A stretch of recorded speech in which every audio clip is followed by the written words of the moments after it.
Dear viewers, একটি গুরুত্বপূর্ণ update এবং সত্যিই গুরুত্বপূর্ণ, কারণ আমরা আশা করেছিলাম আগামীকাল 18ই ফেব্রুয়ারি 2024 ওবিসি কেস যেটা রয়েছে, যা diary number 27287/2024 the state of West Bengal versus Amalchandra Das, সেই রিগার্ডিং কেসটি অবশ্যই যে ফাইনাল হিয়ারিং ছিল সেটা কিছু একটা নিষ্পত্তি হবে।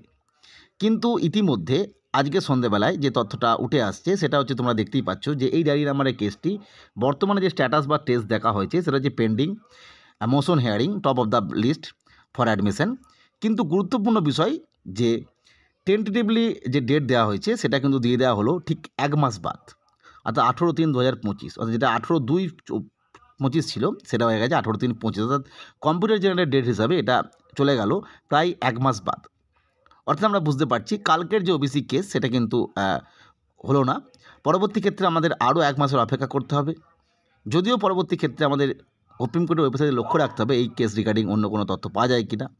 ফলে যে কোনো পরীক্ষা, যারা বিভিন্ন পরীক্ষার জন্য অপেক্ষা করছিল, সেটা ডাব্লিউবিপি, কেপি বা ডাব্লিউবিপিএসসির বিভিন্ন পরীক্ষা যেগুলোর শর্ট নোটিশ ইতিমধ্যে এসে গেছে, যারা লং নোটিসের জন্য অনেকেই অপেক্ষা করছো, বা কিছু কিছু পরীক্ষার ক্ষেত্রে আমরা দেখেছি তার পূর্বেই টেন্টেটিভলি এক্সাম ফর্ম ফিল আপের ডেটও দিয়ে দেওয়া হয়েছিল ডাব্লিউবিসিএসের ক্ষেত্রে, বা অন্যান্য পরীক্ষা পিএসসি মিসেলেনিয়াস 2024, ক্লার্কশিপ 2024, আইডিও, সেগুলোর ক্ষেত্রে একটু প্রভাব পড়তে পারে।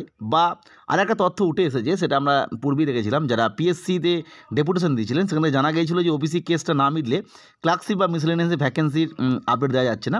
সেক্ষেত্রে আমরা বুঝতে পারছি যেহেতু ক্লার্কশিপ বা মিসেলেনিয়াসের পরীক্ষা রিসেন্ট আছে, ফলে সেক্ষেত্রেও কী বেসিসে পরীক্ষা হবে বা কোনো চেঞ্জ হবে কিনা, যাই হোক সেটা পরবর্তী ক্ষেত্রে নির্দিষ্ট যে ডিপার্টমেন্ট রয়েছে তারা নিশ্চয়ই জানাবে। কিন্তু আজকের যে গুরুত্বপূর্ণ তথ্যটা পেলাম সেটা হচ্ছে কালকে কিন্তু আর ওবিসি কেসটা উঠছে না, অর্থাৎ আমাদের আরও 1 মাস অপেক্ষা করতে হবে। যাইকে তথ্যটা শেয়ার করলাম। পরবর্তী আপডেট বা তথ্যের জন্য চ্যানেলটিকে সাবস্ক্রাইব করে রেখো। আজকের ভিডিও দেখার জন্য প্রত্যেককে অসংখ্য ধন্যবাদ।